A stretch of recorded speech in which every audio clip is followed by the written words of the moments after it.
Today's episode of Southern Fried Airwaves is sponsored by absolutely nobody, because nobody wanted to do it.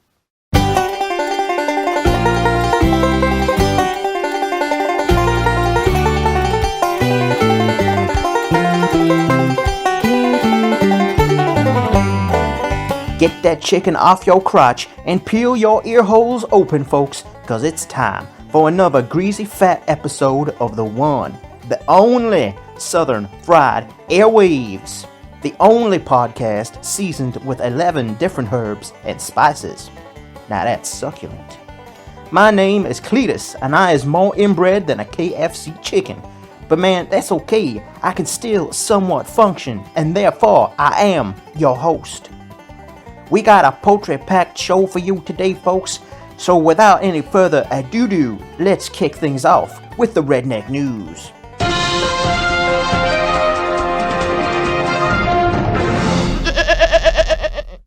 A sheep and a piggy have been wed in a beautiful ceremony just south of Lexington, Kentucky.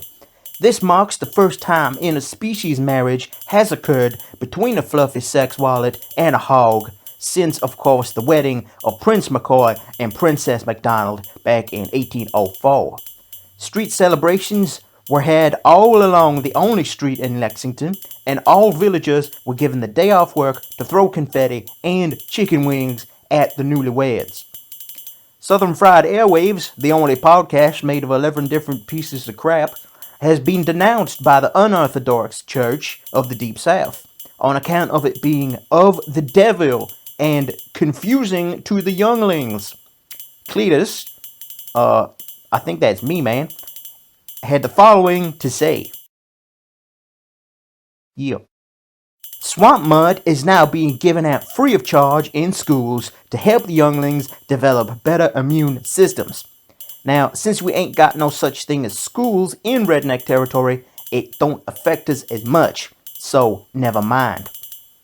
Finally, the well-known pop sensation, the Redneck Jug Band, has had to cancel their upcoming Texas Tornado Tour after the bass jug player dropped and done broke his dang jug.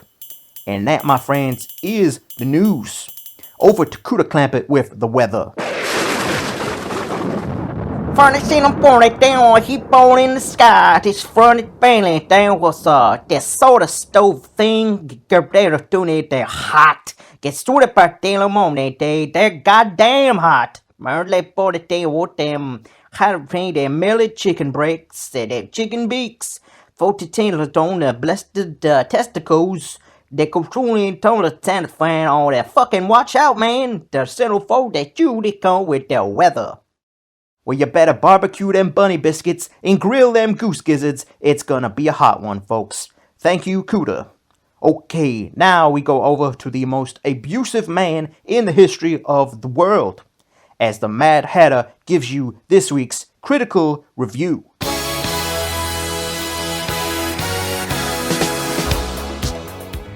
Today, I woke up with a strong urge to slap you across the fucking face for being a bastard. But since you're too far away, I will just have to content myself with audio shitting in your ears because you deserve it, you glorious fuck. Today's review is all about the bucket of KFC I almost ate last night. I felt hungry because I had just finished up a long, hard day shouting at bastards and slapping shitheads upside the head for being stupid. So, I ordered a bucket of the Colonel's finest, his fabled steroid chicken with the Dr. Frankenstein farming techniques.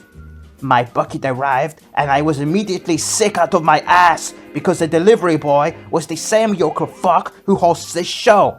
I slapped his mustache off for making me ill with his presence. I then looked in the bucket, which by the way is cardboard and not metal, which is bullshit. Cardboard is for pussies. That means KFC is full of pussies. It should be called Kentucky Fried Pussy or Pussy Fried Chicken. Or better yet, it should be called a piece of shit because that's exactly what their chicken looks like. How in the hell is a bucket of chicken going to have battered chicken spines, brains, and lizards in it? You should be fucking ashamed. It made me want to hurt a baby pony. I was so mad that my chicken looked like the inside of a redneck's asshole that I went on the internet, downloaded a picture of Colonel Sanders, printed it out, just so I could slap it into next week. You bastards. KFC is so shite I didn't even try to eat it. I don't want gonorrhea or bubonic herpes.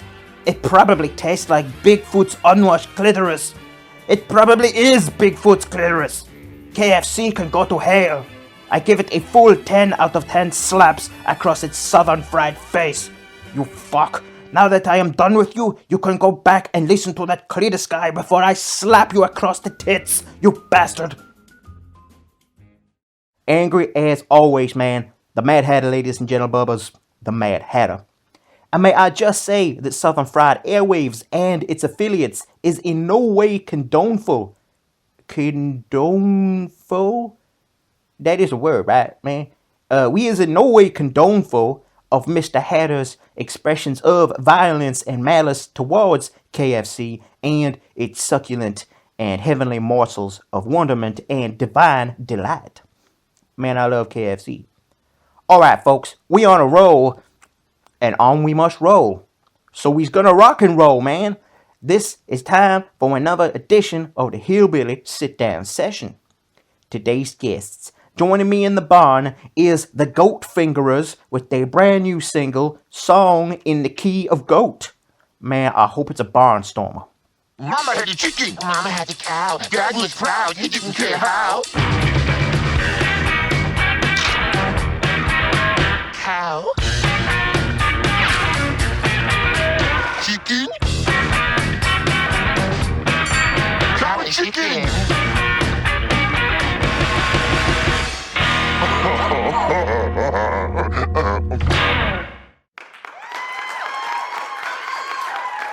Well, pick up my pinky and feed it to my pet coon. That was a Barnstormer, man. Thank you to the Goat Fingerers once again. Man, they even give me a free goat teat to nail to my front door for good luck. Alright. Time now, folks, for letters from afar. And afar is right, because today we got letters from all the way up north. Dang, man, you know how I can tell that? Because they don't got pig shit on them, man. Plus, they smell like the city. And that bad. But we is gonna see what pictures they has drawed up upon these letters for me to decipher today. Okay, first up we got a letter here from Donald Plump. Donnie P wants to know how he can secure the presidential race for his bad self. Well, Don De La P, what you got to understand is that down here in the deep, dark, super deep south, we do not recognize the authority of the president of the northern lands. We simply do not care if you win. But since you asked, and I am a polite chicken, I'ma tell you. You want to put skunk's ass glands in your opponent's drinks, and they will shoot jets or brown ass juice at unexpected moments, like perhaps during a campaign speech, if you get me. Okay, Big Booty D, thank you for the letter. Moving right along, we got a letter here from Kanye Pest. What the hell kind of name is that, man? But he wants to know, or demands rather, dang, what the hell is this guy's problem, man? His pictograms are full of attitude and unwarranted self-importance. I do not like this, man. But on the upside, he did include a nice photogram of his wife's fat ass for me to choke a chicken or 12 to later. He cool that way. Okay, he asks, Dear Cletus, why is I such an asshole to everyone around me? Well, Kanye, if that is your real name, it sounds more like a brand of discount butter. But anyway, you is an asshole because you ain't got no soul. I can tell from the fact that your picture drawing skills resemble that of a roadkill armadillo. You go ahead and you learn to draw better, man, and then we can talk about your soul. Finally, this here is a letter from another city-slicking delinquent named Jerry Sprinkler. He is from New York City, and he wants to know how to stop guests on his show stealing chairs. Well, Big Jerry, I can help you with this one. Being a fellow personality in the entertainment gender, I know this problem all too well. Nobody steals my chairs. You know why, man? I ain't got none. I also ain't got no guests half the time either, but when I do, man, they sit on the dirt or a chicken egg, or sometimes a hay bale, but never a chair. I do not believe in chairs. So the answer is simple, Chair. What you want to do is burn your chairs and you will be free of the burden that they carry. City slickers be sticklers for that furniture shit, man. Furniture is the devil, gives you all sorts of problems. Get rid of it, dumbasses. And that, my main man, was Letters from Afar.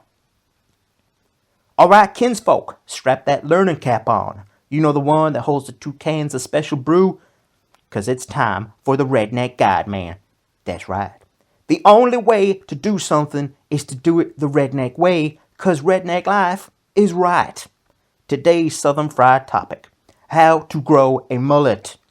This is an important one, folks, so pay attention, my little friends. This is some serious information right here. First of all, you need a good patch of land to cultivate your mullet. So shave off whatever city slick and shit piece you got on your melon right now with some sheep shearers. Then, when you is sufficiently clear of lice, you want to dig a large raised bed in your garden. Now throw in some piggy poo and chicken ass pellets. Human feces works well too, man. And you want to mix them in, get all them ingredients mixed into the dirt with your pitchfork. You gotta mix them like you mean it. You can piss in it too, man. That also helps. It's to do with the nitrates or something, man. I don't know. It's also fun to do with family. Now, you want to take the mullet saplings that you probably bought at the market or traded with your brother for his sister, or if you one of them city slicking sons of guns, maybe you bought mail order like a little pussy. Now, you want to plant those bastards about 3 inches deep. Now that's about the depth of an erect penis. Now what you want to do is squeeze the grease out of any elder mullets that you find lying around. Now these are most likely to be found on the heads of your kinfolk. If you cannot find your kinfolk, you dig up the older ones and get that grease. You add that grease to a watering can and water the baby mullets. Now continue this for about 6 to 8 weeks until the mullets start to sprout. Now you want to take a scythe or perhaps an axe and prune the sides. Now just the sides, mind you, or else the mullet plants will grow all wrong and you gotta start again, man. This encourages growth of the buzzcut top and the long slick back, but it keeps the sides all trim and proper. Continue this action until the mullet reaches maturity at around the 10-week mark. Now, pluck your mullet from the dirt and affix it to your shaved head with sticky tape. Failing that, you can use skunk spittle or bullfrog jizz. It's all good, it all works. And that, my friends, is how you properly cultivate yourself a beautiful mullet of which you can be proud. Alright friends, that is it for today's show. I thank y'all for listening in to Southern Fried Airwaves with me, Cletus, who is telling you once again, man, to always keep it redneck. So until next time, God bless the chickens and goodbye.